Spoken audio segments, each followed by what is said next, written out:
నమస్కారం ఈటీవీ 360కి స్వాగతం ముందుగా ప్రధాన అంశాలు లక్షల ఎకరాల అసైన్డ్ భూములపై వైకాపా పెద్దల కుట్ర 20 ఏళ్ల తర్వాత విక్రయ చట్ట సవరణ జీవోతో దోపిడీ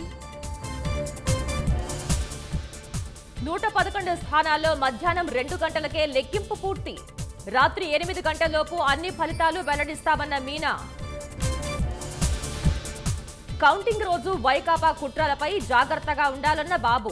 కూటమి గెలుపుపై ధీమా వైకాపాకు 35 సీట్లు కష్టమేనని వ్యాఖ్య విజయవాడలో కలుషిత కాటుకి ఇప్పటి వరకు 4 బలి అన్ని సహజ మరణాలేనంటూ అధికారుల వాదన 15వ ఆర్థిక సంఘం నిధులు పక్కదారి పట్టించిన జగన్ సర్కార్ గ్రామాల్లో కనీస అవసరాలు తీర్చలేక సర్పంచుల పాట్లు నత్తనడకన సాగుతున్న నారాయణపురం ఆనకట్ట పనులు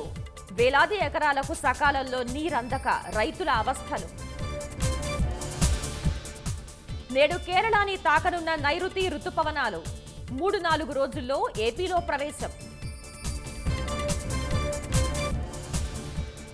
నగదు రహిత బీమా చికిత్సలపై గంటలోనే నిర్ణయం 3 గంటల్లోనే తుది బిల్లులు చెల్లించాలని ఐఆర్డీఏ ఆదేశం